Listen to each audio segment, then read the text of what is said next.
The month of February. All right, the month of February. Let's talk about it. The first thing we're going to talk about is the planetary aspects that are happening, and then after we talk about that, or I give you those dates, thank you. Then we'll go into the individual rising signs, and we'll be talking about where the sun and the new moon is going to be highlighting, where the full moon will be falling, and we'll talk about where Venus will be impacting you for this month. So, as always, my astrological content is primarily geared towards your rising sign, which I always suggest if you are going to consume any type of astrological content, you want to be listening for your rising sign first. You also may hear it as your ascendant. Next, you want to listen for your sun sign, and you can also listen for your moon sign. If you listen for all three of these signs, this will give you a well-rounded overview of the energies that will be impacting you, and you'll be able to recognize when those energies are impacting your rising sign, your sun sign more, or your moon sign. And again, your moon sign is going to be reflective of what is happening to you on an internal level. Your rising sign is what is astrologically happening in real time for you. And your sun sign is more of those general things that are going on with you. All right. Does anyone have any questions?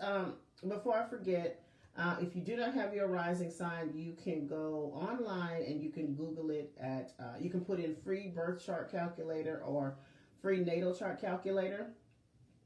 Just choose one. Doesn't matter which one you choose. You're going to enter your date of birth, your place of birth, and most importantly, your time of birth. Please make sure the time of birth is correct, because this is going to determine what your rising sign is, which is very, very important. Now, you can go ahead and do that. Starting off the month on February the 5th, Mercury, the sign of communication, transportation, and all those things that have everything to do of the exchange of information, it's going to go into the sign of Aquarius. So with Mercury going into the sign of Aquarius, this is going to be conversations geared around technology. We're going to have a lot of conversations geared around innovation, a lot of conversations geared around moving forward, because Aquarius represents how we're moving forward in the world. So a lot of conversations around our long-term goals, what we see for ourselves, our desires, things of that nature will occupy the exchange of information that we have going on. The next thing is going to be on February the 6th, the asteroid Pallas, Pallas, enters into the sign of Sagittarius. And I think this year for me, I'm going to get more into researching and inputting some of the asteroids into my content. But the asteroid Pallas is entering into Sagittarius. And what this will do is this will kind of ignite for some people a really broader view on their beliefs. Okay, since we're entering into the sign of Sagittarius, this will be you opening up your mind to your new belief system, how you see the world. This could open up some of us to different ways of worshiping, new philosophies around religion. This could also ignite a desire for learning. So education could be on the agenda with regards to this asteroid. On February the 9th, our new moon, which is representative of new beginnings, this is where we want to plant our seeds of intention. This is where we want to start our manifestations, will be in the sign of Aquarius. Keep in mind, Aquarius is about innovation, forward thinking, forward movement. This is an air sign, so this is all about the mind. So for me, with you doing your intentions around with the energy of the new moon, this is going to be a lot of speaking your intentions into existence, and also writing down your intentions into existence. This will support you on bringing those things into fruition. So as we move forward with the content for this year, depending on where the new moon and what sign it's going into, I will let you know what would be the best way to do manifestation. So because it's in Aquarius of the mind, let's write down our intentions. Let's speak our intentions into existence around this new moon. February the 13th, Mars the planet of initiative, the planet of passion and drive and moving forward. It's going to enter into the sign of Aquarius. February the 16th, Venus, our smallest benefic planet, which represents love, money, creature comforts, all the things that we consider things that we love, beauty, aesthetics, all of that will be entering into the sign of Aquarius. On February the 18th, the sun will leave the sign of Aquarius and move into the sign of Pisces. So February the 18th, we get a change and we go into Pisces season.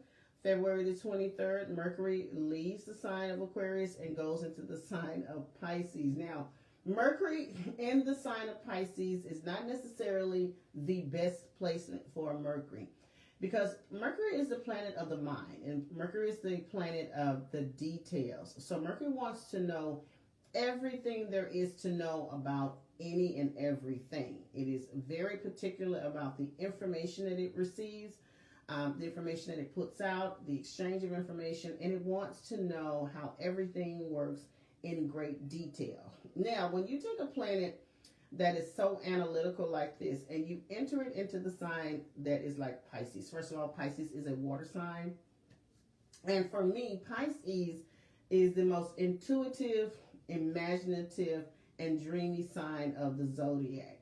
So those two things don't particularly work well together, because Mercury is all about what are the details in this thing that we're trying to come up with, and Pisces is like, I don't have any details. It's all in my mind. It's all in my imagination. I don't know how we're going to get there. I just know, I feel like this is a good idea. I feel like this is the direction that we should be going in. So Pisces is all about the feeling, about the imagination, and Mercury is about the details. So again, Mercury doesn't really do its best in this sign, but it is here, and that's where we are. So for me, I would advise you not to make a lot of major decisions around this time, because again, it's just not, there's no clarity there. Unless you're someone that is very intuitive and you're going to listen to your gut, and you do better when you listen to your gut, I would say that's great for you. But if you're someone that's very analytical, needs all the details in front of you, February may not be the best month for you to be making those types of decisions. Someone says, I have a dream, LOL. Yes, Martin Luther King, I have a dream. And Pisces actually is the sign of dreams. So we want to be careful, what we're doing and initiating around this time. And the final pass will be on February the 24th. The full moon will go into the sign of Virgo. So the full moon is about endings, adjustments, acknowledgments. It's also about the revelation of things that we need to see, because the moon will be at its brightest when it's full. This will be a time where you can get some clarity or get some vision, or you can get some knowledge of a situation that may have kept you in the dark, quote unquote. So this is going to be around the sign of Virgo. You don't like when someone said, I don't like when the moon is in Virgo. You don't like when the moon is in Virgo? The emotions get real critical. I have a Virgo moon, and I know how I process my emotions, and everything is very critical and overanalyzed. So I kind of understand what you're talking about with that full moon going into Virgo. So does anyone get into the individual rising sign? So once I get to your rising sign, if it is your rising sign, please put it in the comments so I'll know who I'm talking to on this live. And we're going to get started. We're going to start at the top of the zodiac, as I always do, with Aries rising. Sun and moon, this is your month, because the sun, Venus, and new moon is going to be in your first house, supporting your physical self and how you show up. So you're another one that's going to have some emphasis around how you present to the world. This could be you taking better care of your physical body, because this is the area that governs our physical body. So this could be you changing up your wardrobe, changing up your style, experimenting with different hairstyles, experimenting with different ways that you dress. And this also could be around you aligning yourself with your new personal goals. Now, this is also the first house. So This could actually attract a lot of opportunities your way. You may see an influx of people coming into your life during this time. Could this bring on a romantic prospect? It could. This is the first house. It could bring on a romantic prospect, especially with that Venus there. That's an attraction planet. So a lot of the opportunities and good blessings that are coming your way during that month, you don't even have to work for. They just show up. Just be open to receiving them, okay? And the Venus in the first house always makes you more attractive, makes you just seem like good things and people gravitate towards you. So have fun during this month, Aquarius rising. Your full moon, endings, adjustments, acknowledgments is going to be highlighting your 8th house. So I'm going to be honest with you. I feel like some of you guys are going to be ending some type of intimate relationship. Now, this doesn't necessarily mean that this was like a boyfriend or a spouse or something like this. But this could be a relationship that you've been in that had an intimate component, maybe a sexual component on it. And it's just not serving you anymore. And you're deciding that you no longer want to be in this dynamic with the other person. Now, I don't know what Aquarius rising is for, but that's for you. So we could see that. And you're another one with this being in the 8th house, getting serious about your debt and debt management. All right. And find to you in the next video. Bye-bye.